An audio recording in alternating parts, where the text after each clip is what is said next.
Good morning. My name is Rev Kylie Renner, and on behalf of the entire One Spiritual Center community, I just want to welcome you here today. Thank you for bringing your love and your light into this space today. It's so lovely to see some of you that I haven't seen for a while. So one of the things that I want to tell you about happened this week was that after service last week, we had done a drive to help provide some items that were needed for people who were going to be reunited with their children here in Albuquerque. And I was one of the first people who actually showed up with backpacks, and there was a big cheer that went up in the fire station when I showed up with a bunch of backpacks. And over the next 2 days, donations just kept pouring into me. So I spent a lot of time going back and forth from the firehouse, watching as this kind of movement of people and life kind of took over. And so there was very few people there on Sunday, but by Tuesday afternoon, about every 3 or 4 minutes, a new car would pull up. And there was nowhere for anyone to park.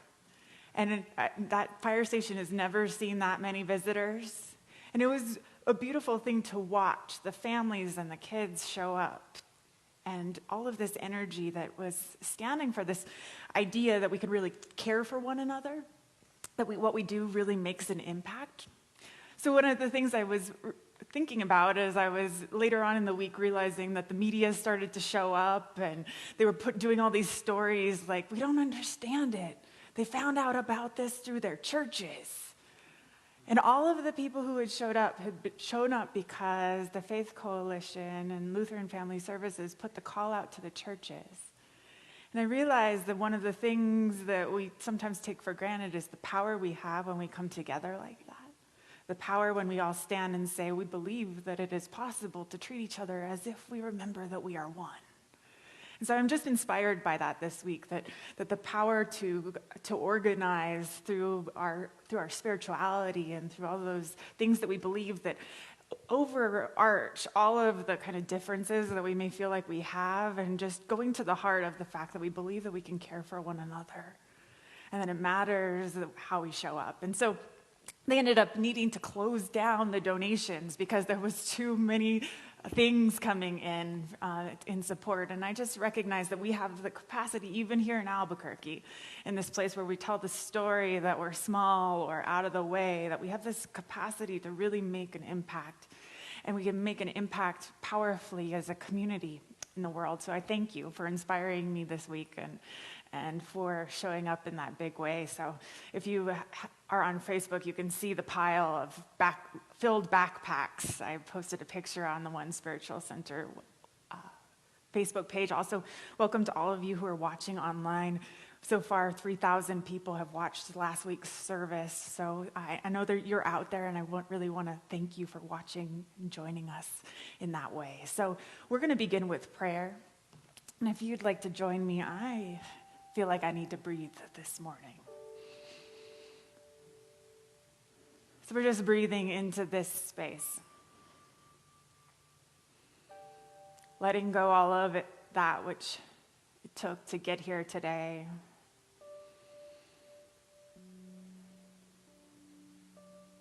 And allowing ourselves to bring ourselves present to being right here. And so maybe you start to notice the way the air feels on your skin.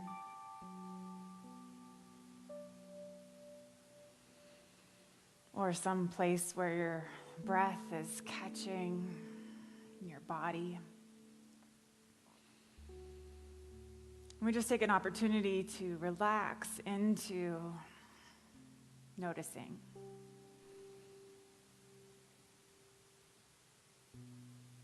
Not needing to change, but simply being present to right where we are. And as we allow ourselves to become present in that way, I just recognize the presence of love. The presence of peace.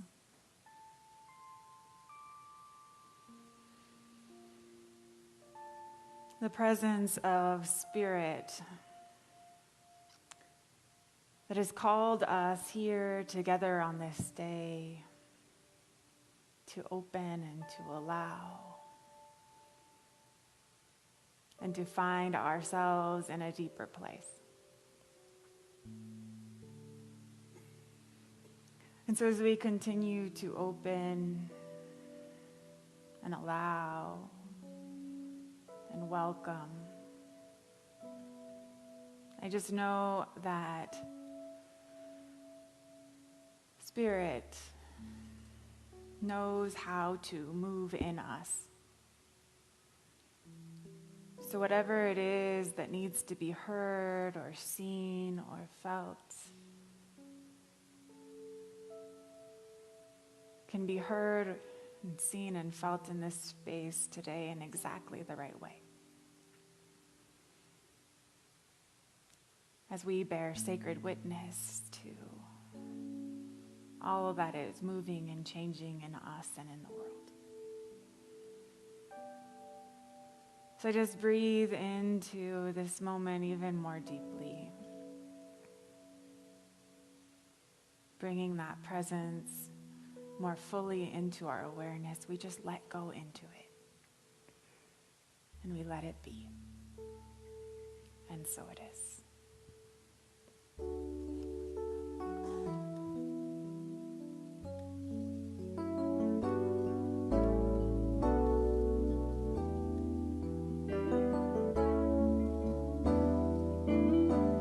Pour yourself in me, pour yourself into my heart. Oh, wonderful Spirit, pour your love in me, pour your love into my heart. Oh, wonderful Spirit, shine your light in me, shine your light into my heart. Oh, wonderful Spirit, pour yourself in me, pour yourself into my heart. Oh, wonderful Spirit.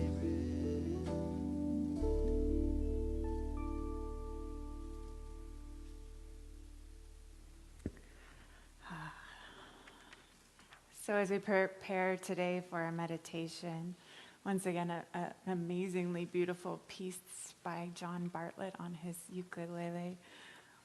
We have a poem written by a poet named David Wagner, and it's called Lost. Stand still.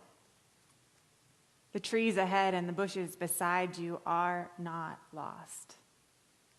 Wherever you are is called here, and you must treat it as a powerful stranger.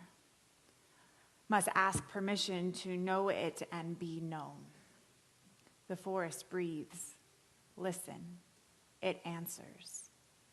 I have made this place around you. If you leave it, you may come back again, saying here.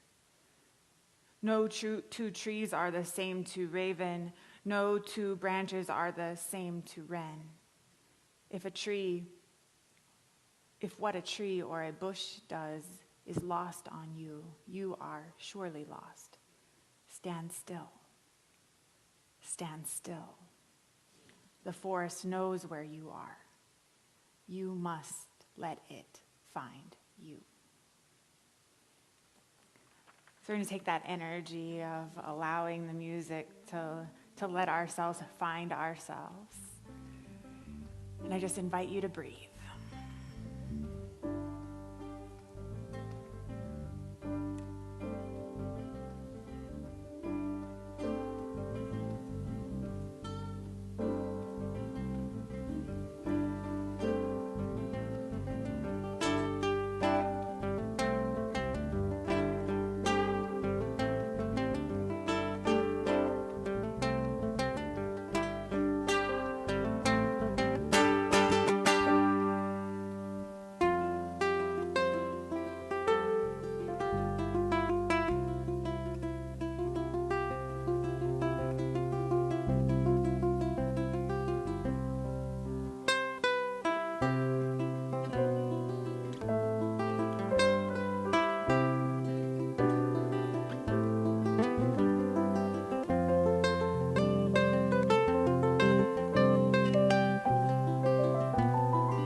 Our special music this morning.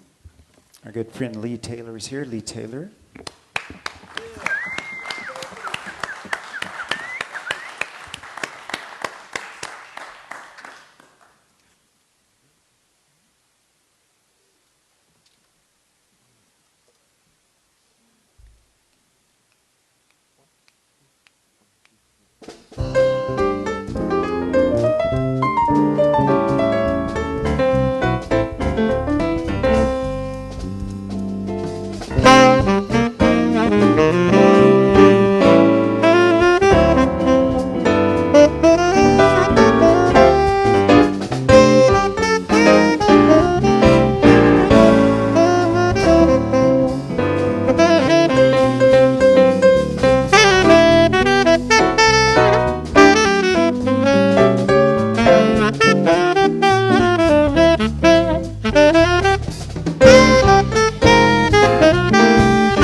Thank you. That's Lee Taylor.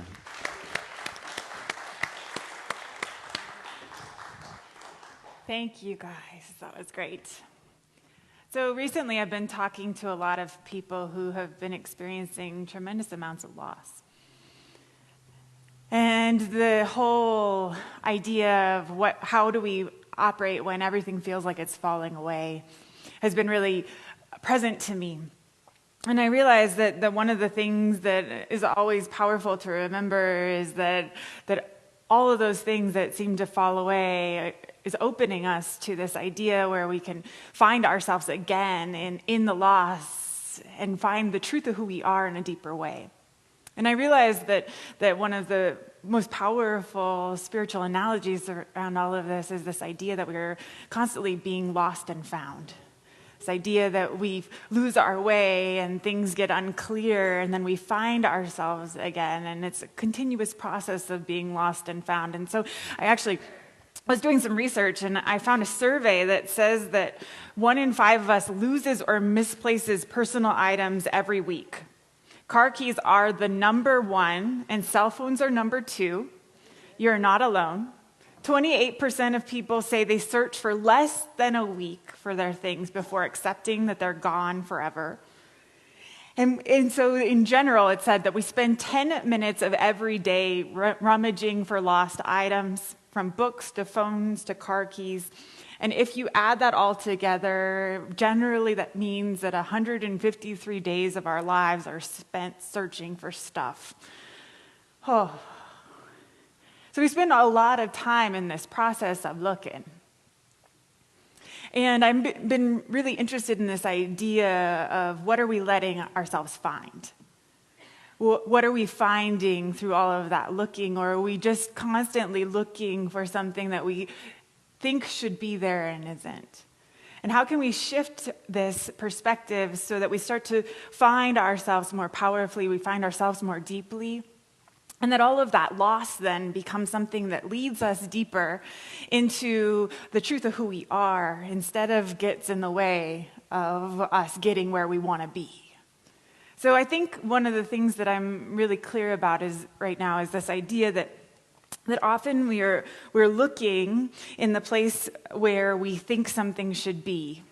And that place isn't actually the right place. So Mullah Nasruddin is the trickster in the Islam tradition, and there's all these stories about him. And one of the stories is that he was looking for his keys that he had dropped at night, and someone stopped to help him, and there was the light shining, and they looked everywhere and couldn't find it. And so finally, the person who was helping him said, "Well, where did you leave your key?"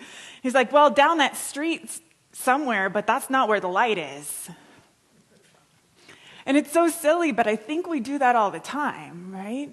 We're looking where it feels most convenient, where it feels safest, where it feels like where it's clearer. And we're not actually looking in the place where we left the thing, the place where we left our pain or our fear. And I think that this is important because if we're going to find more deeply, we're going to find our true selves more deeply, we have to be willing to look where we left it. To really be willing to, without fear, look at those places and to remember that we're coming back to ourselves in a deeper way. So Parker Palmer, who is one of my favorite contemporary thinkers and theologians, has a Facebook page where he posts poems. Some of you may follow him. And he posted this poem a few weeks ago by Margaret Atwood, who many of us know as an author of other things besides poetry. And this poem kind of sat with me for a few days, and I kept rereading it because it felt like it spoke something deeply to this idea of loss and finding. So here it is.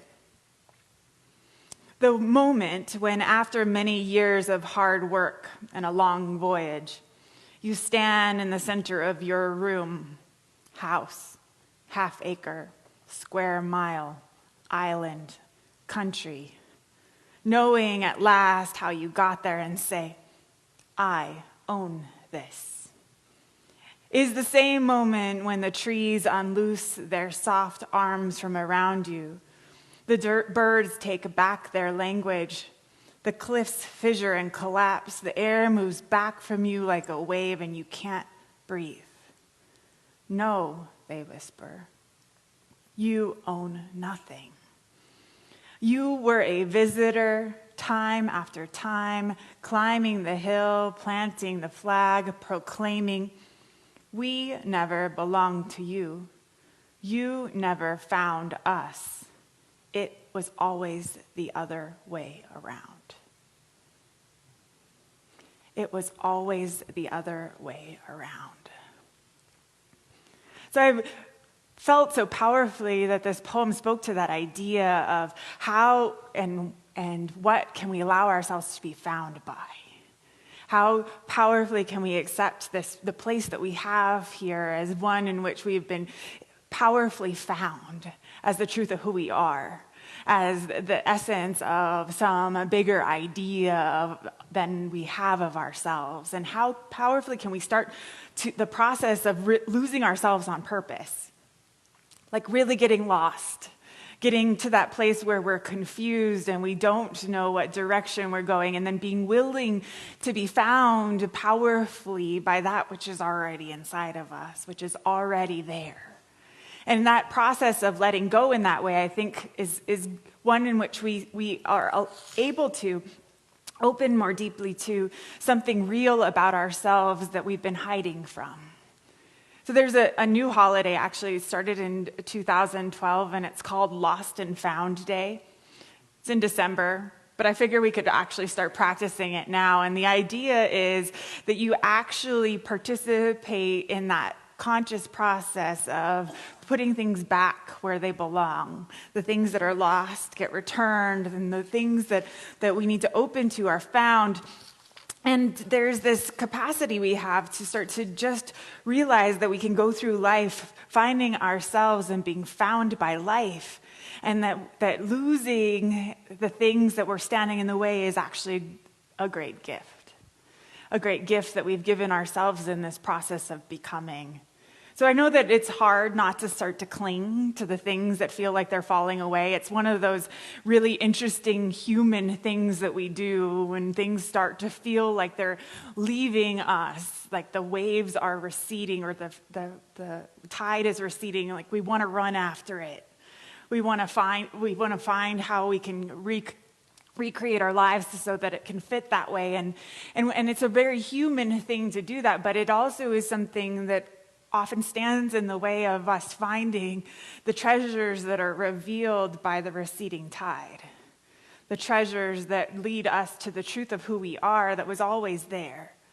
So I recognize that we all have this capacity to start to let that losing process be one in which we almost immediately allow ourselves to look for what it is that we get to find then. And I say almost immediately because I don't think we should jump there too fast. But I also don't think we need to linger in looking at what has been lost. Instead, we get to look at what we get to find in that process, and there is magic there. So I recognize that we don't actually value getting lost very much. And I saw a meme this week that said that the last generation without cell phones was the last generation that's has the capacity to have gotten really, really lost somewhere. Without a map, being in that place where you don't know where you are. And I think that one of the things as spiritual beings that we get to start to embrace more powerfully is actually consciously getting lost. Allowing ourselves to let go of the comfort of what we think we know and the clarity that we think we've gotten to, and actually get to that place where we challenge ourselves to look at things differently and to explore more powerfully and to actually open to this idea that we can be found in unexpected places. And that's one of the things I love, is finding spiritual truth and awareness in places where I don't think it should be.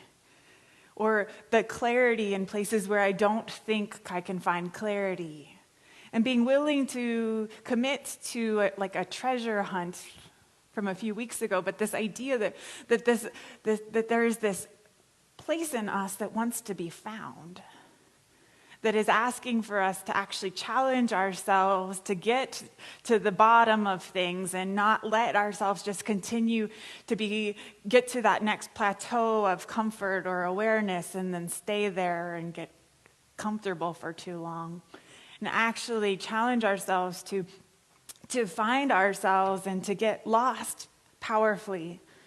So one of my favorite stories about getting lost is a really, really famous one, and you may have heard me tell this before, but the story of Moses is actually a story about getting really tremendously lost. So as many of you know, it took 40 years for Moses to lead his people out of Egypt. So what we don't normally think about those 40 years is that right now, if you got on a bus and took that journey, it would take about 9.5 hours. 250 miles. That was how long it took. 40 years. That is lost. That is the willingness to get lost so powerfully that on the other side of that is some entirely new land. And I think that if we are willing to allow ourselves to get lost in that transition place, in that place that says, I'm willing to not get comfortable here.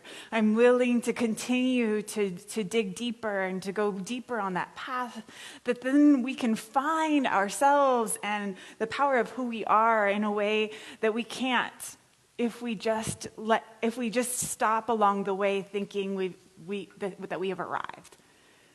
And so I also recognize that some of the things in our lives have been asking for us to lose them for a long time.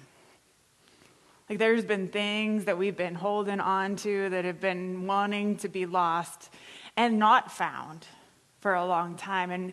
And part of the commitment to this deeper walk that I'm asking us to take together is to actually lose those things, to purposefully lose them. To say, this is no longer has a place in the life and who I am becoming, and I no longer need to carry it around with me. So we can leave it somewhere, and we can actually leave it. So there's also a story about the fact that in London, they created a lost property office, and they actually built it on the side of Baker Street Station, which is near Sherlock Holmes' fictional residence. And every year, they get a tremendous number of things, including 38,000 books, 29,000 bags, 28,000 pieces of clothing. Every year get turned into this lost office. But they've also had all kinds of strange things returned, like urns full of human remains and suitcases full of cash and lawnmowers that were left on the tube. Who knew? And I like this idea that we create a place in our world, in our lives, where we're willing to put the things that are lost, that don't need to be found. The ones that we're ready to let go and have a new life and different energy, and so that we may free ourselves to be new and different. So maybe it's okay to lose things. And maybe it's okay to then recognize that we can find ourselves more powerfully through that. So here's another poem, because I love poems. And I actually found this one this morning. I was yours for a time. And for a time I thought I knew it all, who I was, and the knowledge of my purpose that came with it. I thought I knew where I belonged. And that's what makes moving on so hard. It's always hard to leave home, even when you have to accept it's not yours. So part of finding ourselves is accepting what's really ours, who we really are, and being willing to be found by that which is true. And be found by that part of ourselves that can never be diminished in any way. And that place, that is the place where spirit and love and power and peace come from. And it needs our attention now more than ever before. which means that we have to commit to consciously being willing to be lost and found again, and do that repeatedly, because it's not something that just happens once. We get confused. We have new questions. And those questions lead us to deeper places and deeper questions even then. So I'm inviting us into this practice of being willing to let go in a deeper way so that we actually lose our way for a while, where we don't feel like we know that the ground is solid beneath our feet. And when we do that consciously, there's room for Spirit to move in our lives in a way that it couldn't before. And it is a necessary part of the process of transformation to get lost, to get confused, to not know which way to go. And then we find ourselves again, and then we get to not get so comfortable there that we try and stay there. And we just get to start to let that process of the waves coming and going happen in us in a more powerful way. So I'm inviting you into the practice of this, and I'm going to ask the band to come back, because we are going to sing into our prayer. And as we do so, I'm just going to invite you, as we prepare the way, to think about maybe something in your life, something that's ready to be lost, or some loss that you've had in your life that you're willing to be found again in. And just hold a space for the prayer and the music to just lead to a place of deeper clarity. So please join me in singing.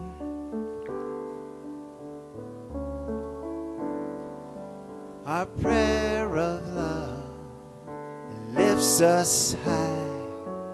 It heals us, sustains us, sets us free. Our prayer of love lifts us high. It heals us, sustains us, sets us free. Our prayer of love lifts us high. It heals us, sustains us, sets us free. Our prayer of love lifts us high. It heals us, sustains us, and sets us free. Our prayer of love today is a prayer in which we are lost and found in more powerful ways. As we open ourselves to allow the movement of Spirit to happen in a more conscious and creative way, we allow for the opportunity to lose ourselves from all that which is constraining us in any way. All of our pain, all of our fear, all of our ideas of less than in any way fall away as we allow for ourselves to be found. We find our peace. We find our power, we find our wisdom and our love. And what is then revealed is more to let go of. And we just allow this process to happen in us as a process that is conscious. One in which we are constantly willing to radically and repeatedly let Spirit move in our lives in more powerful ways.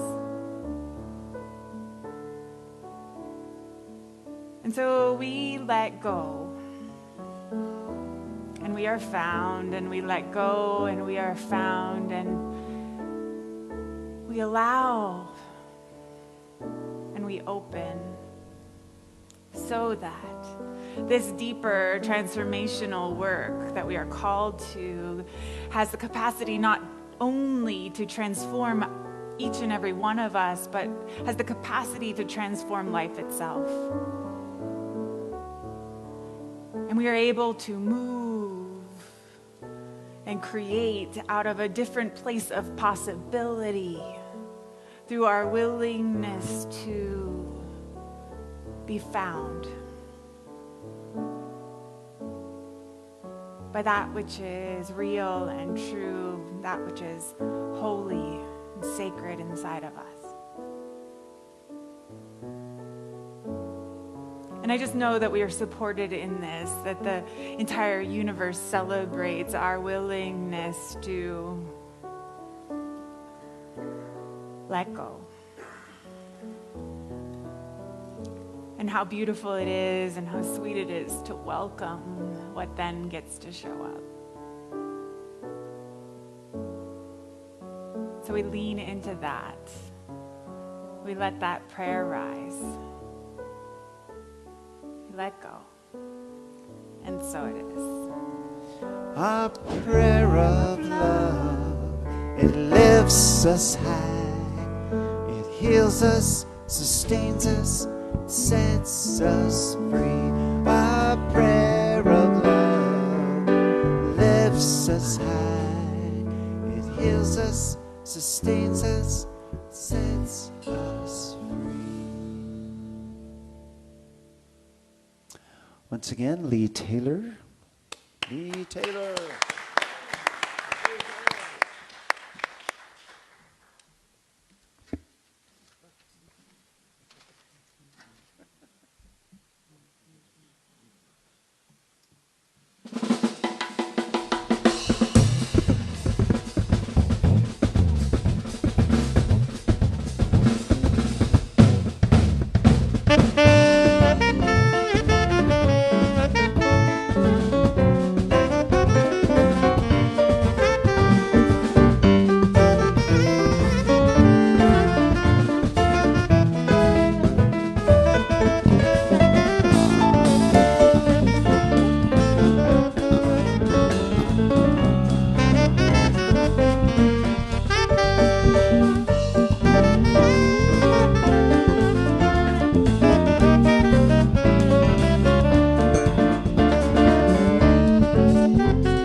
Lee Taylor, John Bartlett, Demi DeSante, Milo Jaramillo. Aren't they amazing? Incredible. Thank you. So now is the time where we move into the sharing of our tithes and offerings. I invite you to take whatever it is you brought to share with this community today and give it a blessing.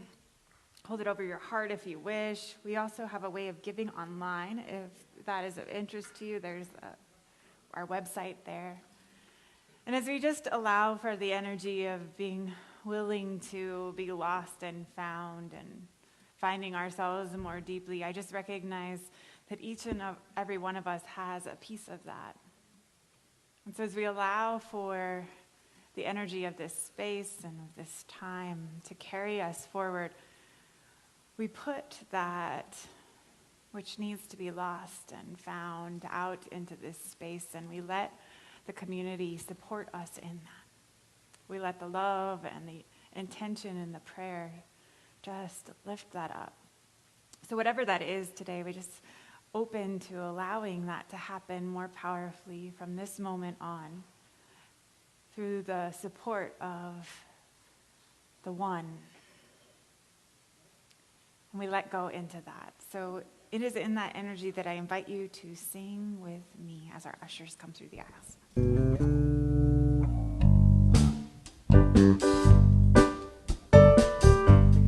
I can see clearly now the rain is gone.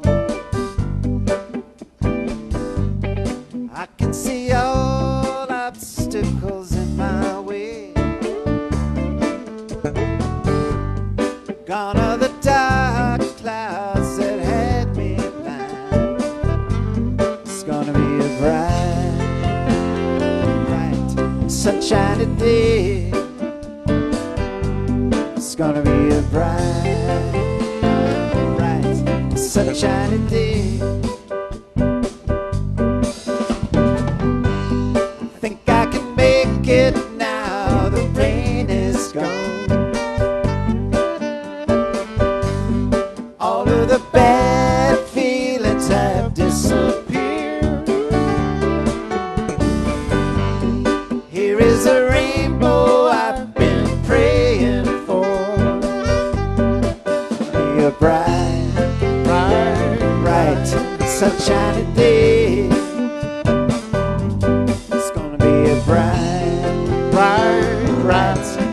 sunshiny day. Look all around, there's nothing but blue sky. Look straight ahead, nothing but blue sky. I can see clearly now, the rain is gone. I can see all obstacles in my way. Gone are the dark clouds that had me blind. It's gonna be a bright, bright, sunshiny day. It's gonna be a bright, bright, sunshiny day. It's gonna be a bright, bright, sunshiny day.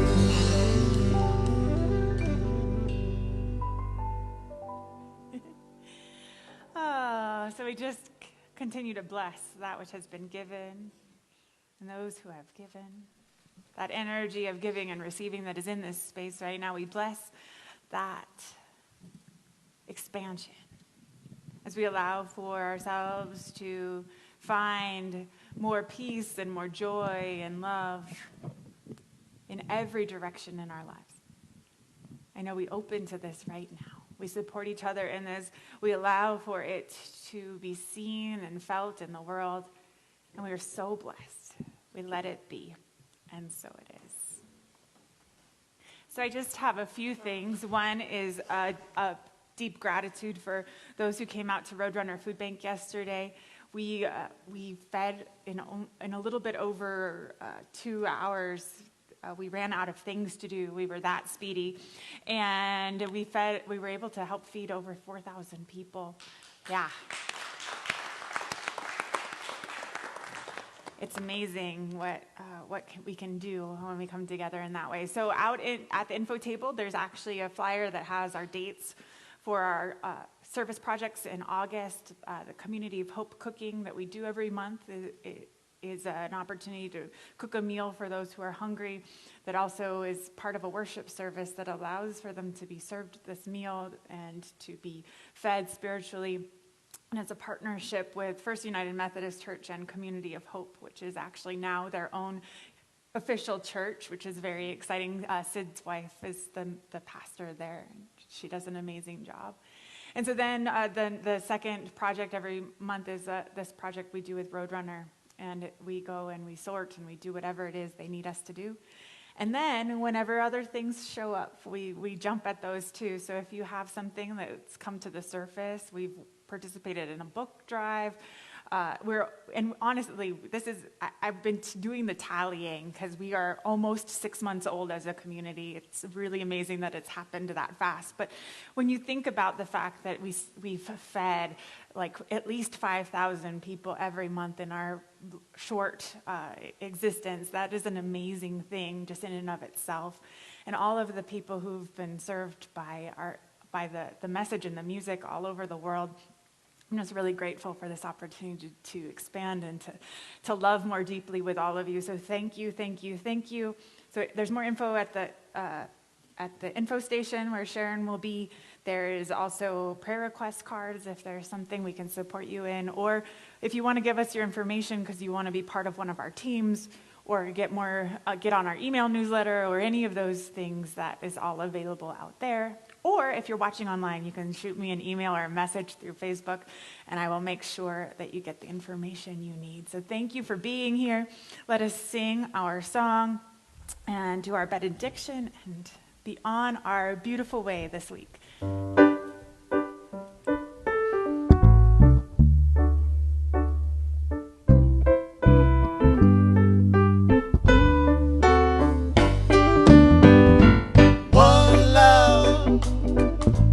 One heart, let's get together and feel alright. One love, one heart, let's give thanks to the Lord and we can feel alright. People get ready, there's a train a-coming. You don't need no baggage, you just get on. All you need is space to hear the diesel humming. You don't need no tickets, you just thank the Lord. One love, one heart, let's get together and feel alright. One love, one heart, let's give thanks to the Lord and we can feel alright. People get ready for the train to Jordan.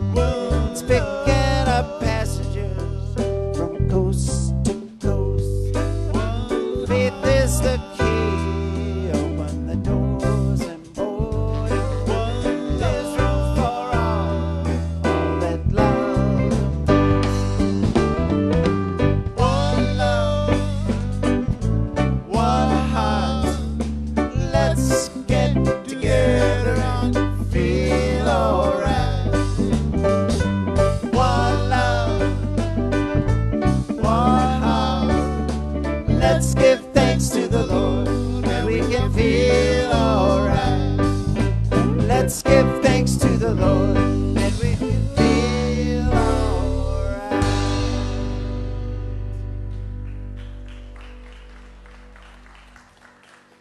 So thank you for being here today. Please join me in singing our benediction.